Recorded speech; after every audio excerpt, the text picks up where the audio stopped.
critical details that matter most to So the home remember, hustle. A you partner can who leave your understands the comments up on the Nigerian live stream economy, so that I can financial read them out markets, over the and where next half money hour. is made. Live, I might as well go over to From YouTube now. stocks to bonds to treasury bills to real estate to startups to crypto, we are the plug for the information you need to make the right investment decisions. We are Metrics, Nigeria's leading destination for business news, macroeconomic data, investing, and financial literacy. Visit www.nairametrics.com for all the information you need to navigate through the world of investing. What's up? What are you doing? Metrics, creating wealth through information.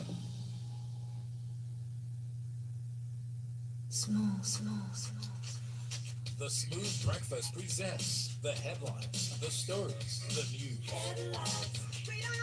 In-depth analysis of national current affairs. Freshly pressed on Smooth 98.1. All right, people, we're coming in.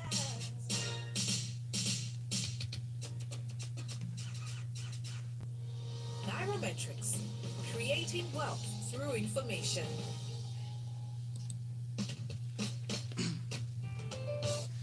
Well, ladies and gentlemen, it is gone past 7:30. This is Freshly Pressed on Smooth Breakfast. I'm Shukla Martins, and joining me in the studio, I've got two gentlemen for Tuesday, Wade and Fidel. Good morning and good morning. How you doing, gentlemen? Good morning, Shopper. Good morning, Lagos. Good morning, Shopper. Good morning, Lagos. It's great to be here. All right, great to have you here. And of course, we've got you too. Make sure you send your messages in. We are already streaming live up on youtube.com/smooth981FM Lagos. Make sure you leave a comment up on the live stream if you're watching. Let us know your thoughts on the topics that we go through today because the headlines are quite interesting for today. We've also got WhatsApp, so send your messages into that platform. The number is 0809 440 981, and you can always use Freshly Pressed. We are at Smooth981FM up on Twitter, and I say you can use Freshly Pressed, you can use Twitter, and the hashtag is Freshly Pressed 981. All right, so let's start things off, and Wadi, I'll come to you for this one because we have news in from the Premium Times. Police confirming the explosion in Kaduna, saying that what occurred on Sunday night in the Kabbalah West area of Kaduna South local government. They're saying that it's an explosion suspected to be an improvised explosive device, an IED. I mean, what's going on here? Take us through it. Well, it's a very, very short story. The explosion occurred on Sunday night about 12:45. The police are sent in the bomb squad to go see what happened. And once they've done that and they get the findings, they'll provide us with the details. But the good thing here is no life was lost, and that's the good news. I guess we're back to the situation where IEDs are now the order of the day. We haven't heard so much about improvised explosive devices for a while now. So and like the government advising residents to be extra vigilant because they're saying that we should be. Yeah. And with elections, preparations coming in for elections, the timetable that has been set out, we just hope more and more people will be more vigilant and report any suspicious movements or actions to the police.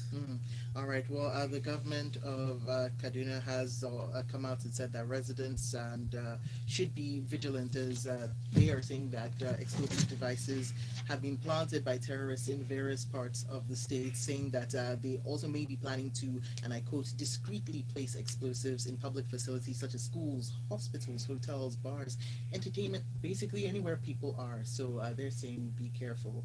And now that we've got security agencies, really focused on this, we hope that we will continue to have no casualties.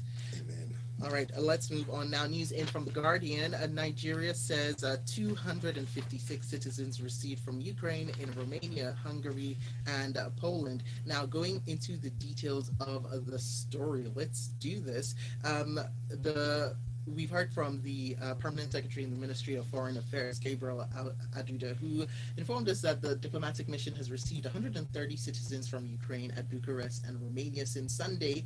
74 Nigerians were received at Budapest in Hungary, and another 52 in Warsaw in Poland, and another batch of 200 Nigerians are expected in the Hungarian capital today. Considering the fact that we have around 4,000 students in Ukraine, the numbers, whilst it's heartening to see that we have our people coming in and coming into safe areas and they will then be brought back home, I worry about the rest. Well, you know that movement is a bit difficult now in Ukraine. So I guess a lot of the people or a lot of the Nigerians who are able to get to the borders of Hungary, Poland, and Romania are those who are closest to it.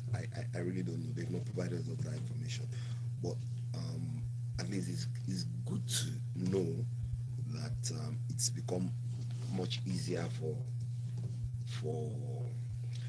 Nigerians who are trying to cross over to these countries, being granted visa-free access. And big kudos to the Nigerian embassies in those countries for all the work they're doing and trying to get our Nigerians out. We hope that more and more Nigerians can get out of the troubled areas and get to the borders of Hungary, Poland, and Romania, and as many as possible will be able to leave Ukraine. The good thing also is the permanent secretary says that the camp where they'll be having the Nigerians are well organized with beddings and beds, food, heating, clothing, and medicals for those who are being evacuated, and arrangements will be made as quick as possible to bringing them back safely to Nigeria. So far 132, 130, another 200 being expected. That's just about 10% of the number of students in Ukraine, and we're hoping that more and more will be able to get safe passage to the borders and come over. All right, then keep sending your messages in. I see them coming up on WhatsApp 0809 444 981. I'll read them later on in the show. But now let's take a look at the next article, which comes in from the Vanguard newspaper. And Fidel, I will come to you on this one. Proposed electricity bill, governors write Senate, and a reject bill. And there is a lot that goes on in this. In fact, there's a lot that goes on in your stories today. It's going to be interesting. So let me just take you through a little of it. So they've rejected the bill vehemently, by the way, in its entirety, saying that if it sails through, it's going to do harm to the states by disrobing them of their constitutionally defined roles. This is a bill for a law to repeal the Electric Power Sector Reform Act of 2005, and have this quote saying that electricity is not an exclusive federal matter. It is guided by the provisions of the concurrent legislative list. Articles 13 and 14 clearly provide that the power to make laws for the generation and transmission of electricity are concurrent. I mean, Fidel, there's a lot to unpack from this story. So, where would you start? What should we be on the lookout for?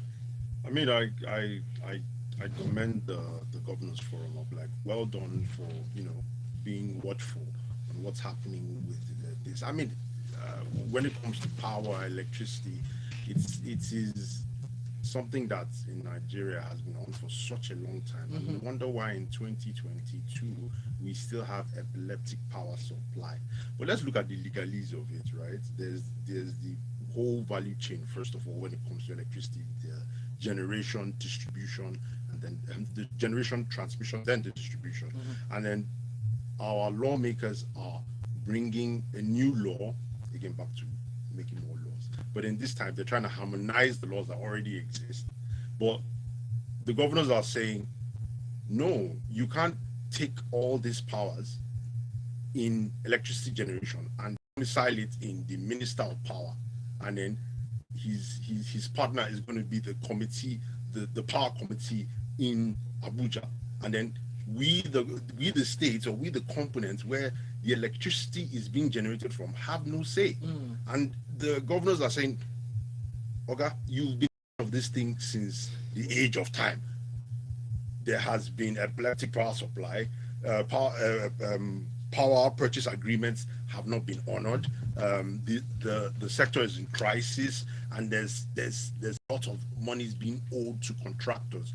The sector isn't generating any any reasonable income, and there's a lot of debt and insolvency. Why do you want to now continue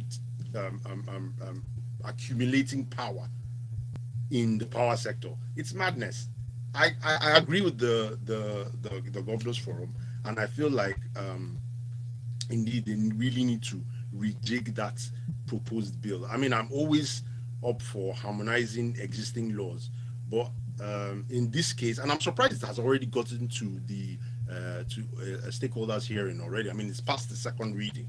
I wish the governors had actually spotted it earlier, but well done. Better late than never. Yes, it seems to have just flown under the radar Indeed, because indeed. they're now coming out. They're saying we didn't know Know about about this. it. Why are we just finding out? But hey, let's actually make a stand. Now, they also talked, but then again, when we talk about harmonizing the laws and taking away powers and concentrating them into one role, one position, with the powers that they have, they've talked about past efforts from state governments to establish and sustain electricity markets of their own being stifled by the federal government. So even if this doesn't go through, are we going to see any sort of movement, any sort of headway going forward? I mean, what would you say? I mean, They have a history of trying and being failed.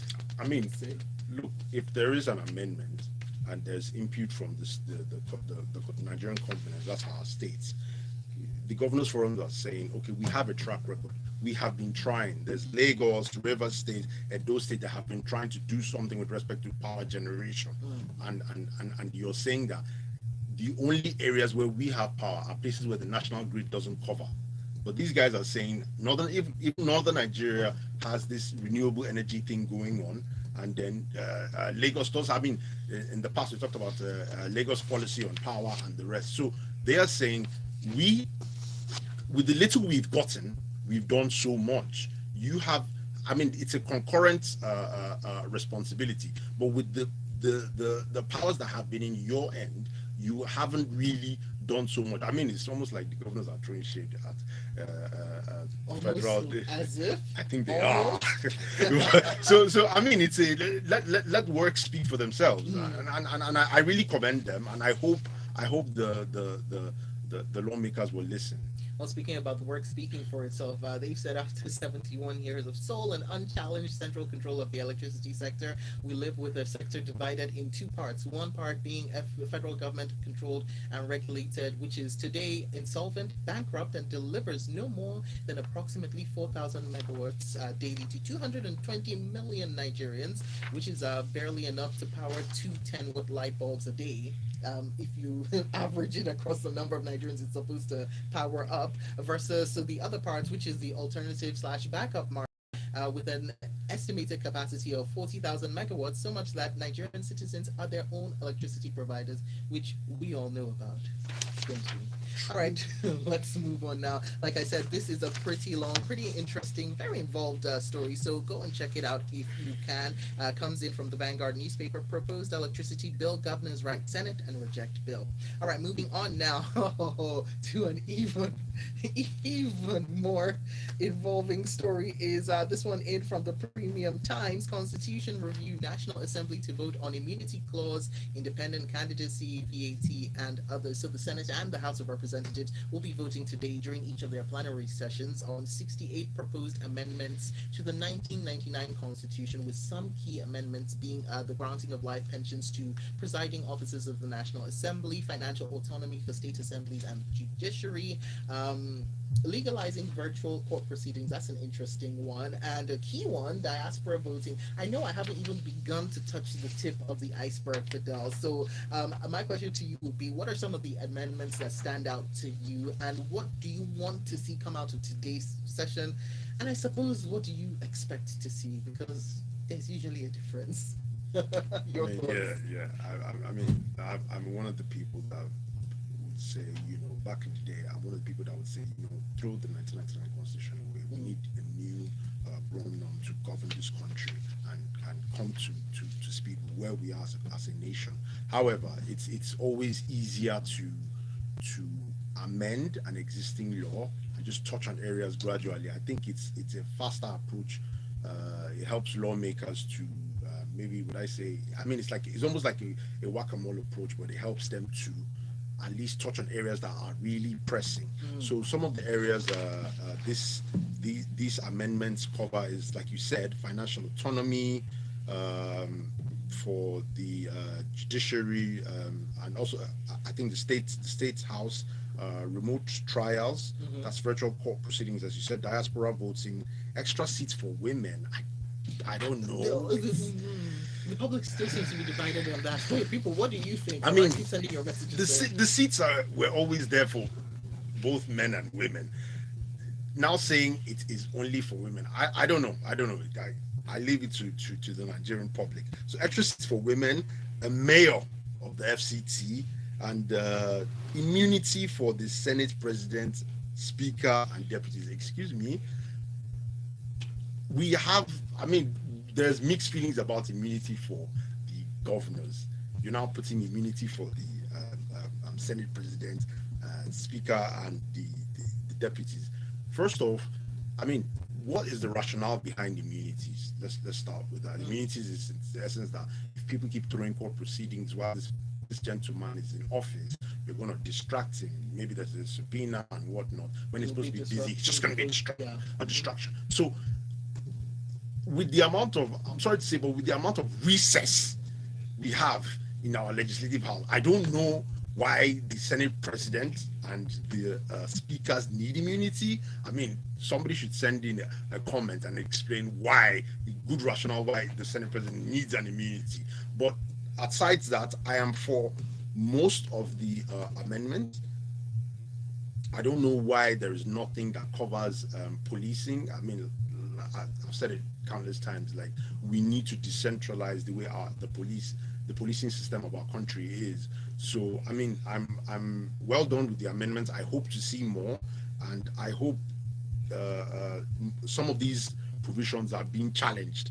With respect to areas like life pensions, I'm sorry, so if you look at the what I call it, the trajectory of our lawmakers, a lot of them are, their resume says former governors, former deputy governors, and I know they collect pensions. Former governors and deputy, okay. They already collect pensions in their states, and then you come to Abuja, and then you collect another pension. I'm like, isn't this a waste of our resources?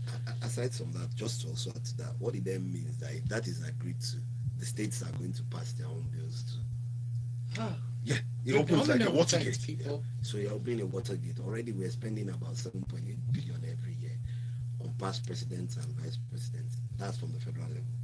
We don't know how much we're spending in each state. You know, people keep talking about cutting costs, but well, it looks like nobody ever speaks about the state. We know what the federal government pays to past presidents. It costs Nigerians about 7.8 billion every year. This is in salaries and emoluments. We're not even talking about security. Right. And the same thing goes for 36 state governors. What do you say about that? We're going to be taking your messages right after this. It's a smooth 98.1. Don't go anywhere. Money, they say, makes the world go round. Let him. Oh my God. Yeah, okay, people, are you watching? Send your messages in now, because now is the time that I'm going to be reading out messages. Let's see. Why does the Senate president need immunity? It's greed. I don't know. Why does he need immunity? It's greed. Questions. Because he cannot, if he retires as Senate president and comes back as an ordinary senator, he's bound to be collecting that money every Do year. you understand? It's greed. It's all about me. They don't care. And once you do it in the federal level, all the states will pass the law. That's it. They will just follow suit. They will just follow Okay, suit. there's no point in reading this. Oh, I should have called Olakumi before. Oh well. Such a shocking, man. Studio. Let's go.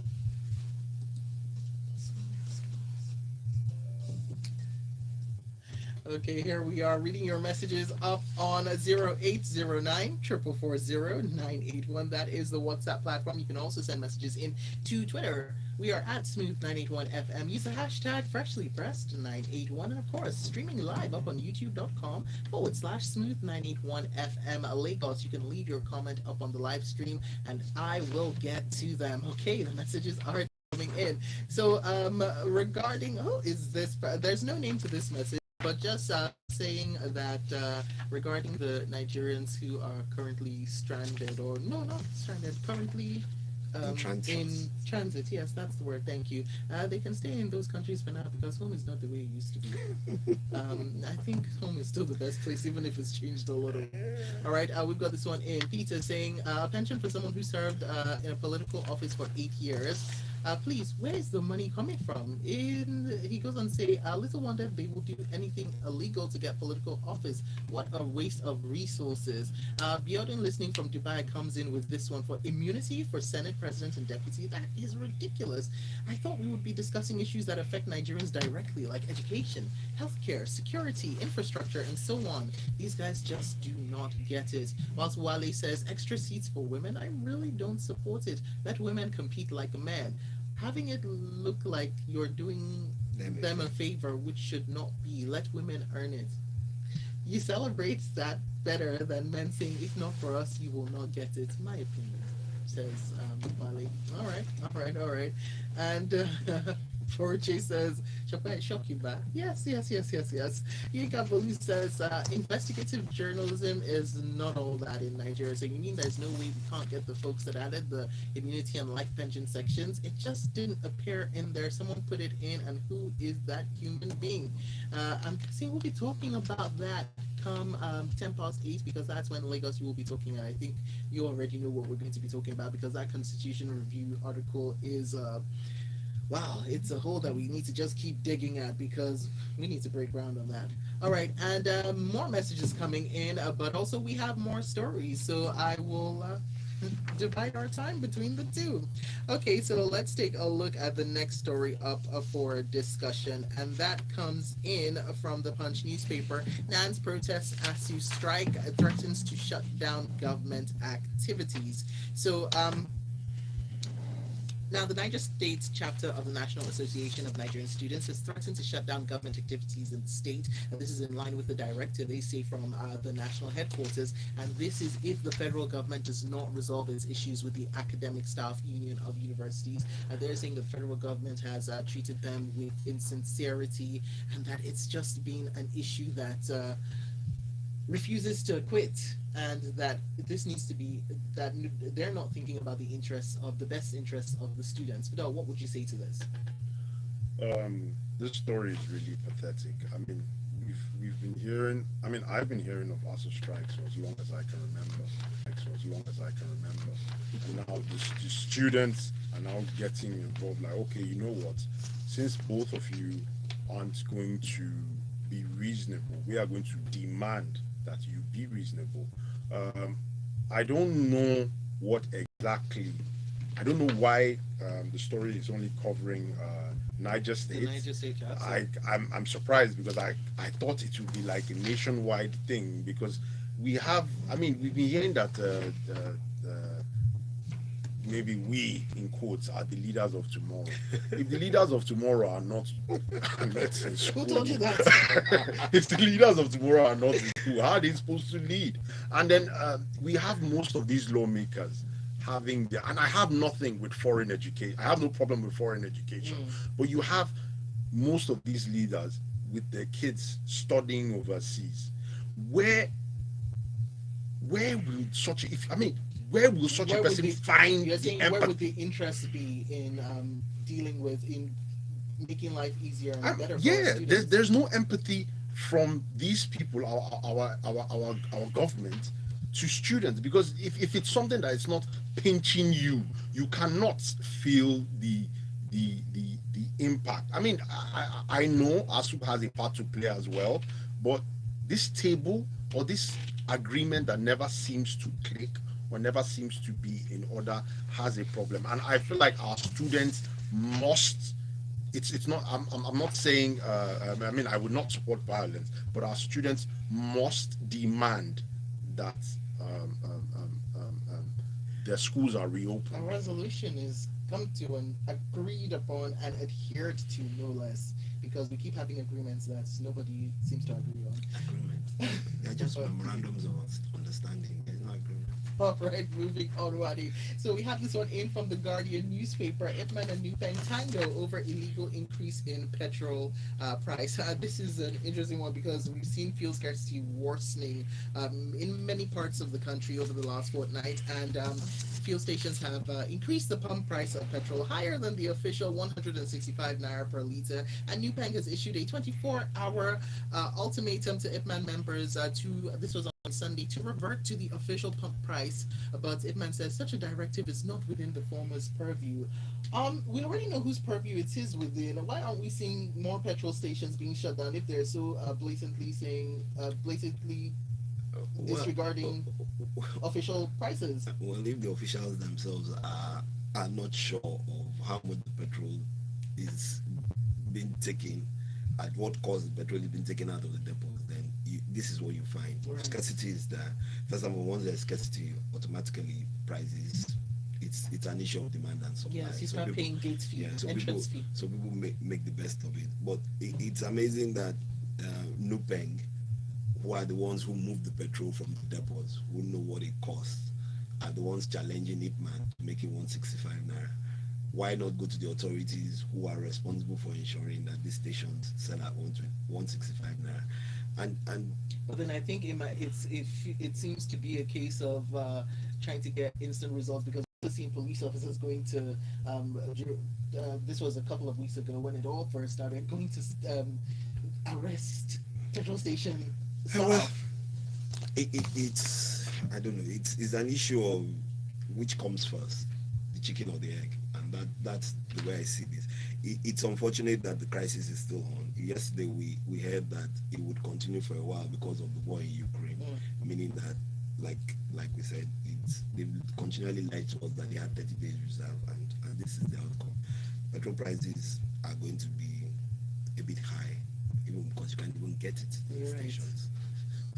And it's I'm not unfortunate. looking forward to my It's- tank going to half. That's all I it's can say. unfortunate. To all the people who have been sending messages in saying, I'm still stuck in a petrol queue.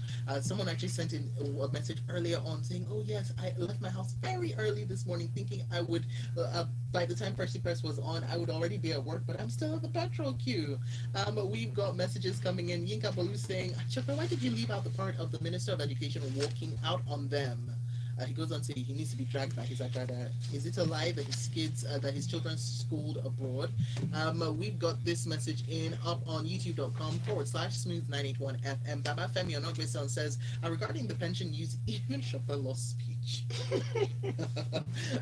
Moving on, we've got more messages. Let me see if I can read a couple more. We have this one in from Yinka, who says the annoying part is them displaying 165 naira at the pump and then you having to pay 200 naira. Yes, I can see that this has really just touched a part of your soul. We've got this one in from the Punch News now. Nigeria's 993.38 billion naira imports from Russia at risk over war.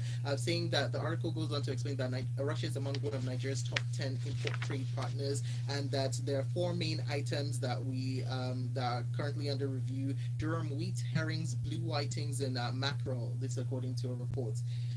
Fidel, go ahead. Wow, I'm Okay. ready to be stunned again. Okay. Durum wheat, herrings, blue whitings, and mackerel, right? This is what we get from Russia, and there is a risk because of the war. Now, I used to think the war was in Ukraine, so I don't know why. I don't know if there's any embargo or anything stopping imports from Russia to Nigeria. I know I know. Last time I checked, our stance is sort of neutral. We're not taking any sides. So I don't know why there's this doomsday theory from the Bureau of Statistics that we can't get these things from Russia, and let us assume we cannot. I would have expected, or I would have hoped that the Bureau of Statistics can put out information on how we can get alternatives, or how there's going to be a push to support it, local production of whichever product is here. But it's shocking to me. All right, and finally, very quickly from the same newspaper, stock market gains 3.25 trillion naira in 2 months. What do you? Good news. First time in 3 years. Back to back growth in the stock market. It's good to leave with a smile on our Yeah, faces. it is. Thank God for the rising prices of oil, but that will last. Okay, and let's take the look at this message in. Tunji says we can't get it from Russia because we can't pay. Russia has been removed from SWIFT. And that's that, people. Thank you so much for joining us. Make sure you go and find our analysts up online. We, of course, are at Smooth 981 FM. You can find Wade at Wade underscore, at Wade Ahime underscore. I always move that underscore, sorry. At Wade Ahime underscore. And Fidel is at Izotene, right? Yes, ma'am. Yes. Okay, there we go, people. Coming up, 10 past 8, Lagos, we will be talking Constitution Review underway. Let's do this. Sorry, I'm a bushman. Hearings, blue whitings. I mean, I know macros. They are fishes. There are alternatives now. That's where we Get back, waste people. our foreign exchange Yes. for some people to eat some sophisticated fishes I'm from like- Russia. Oh my gosh. Where's Wade going?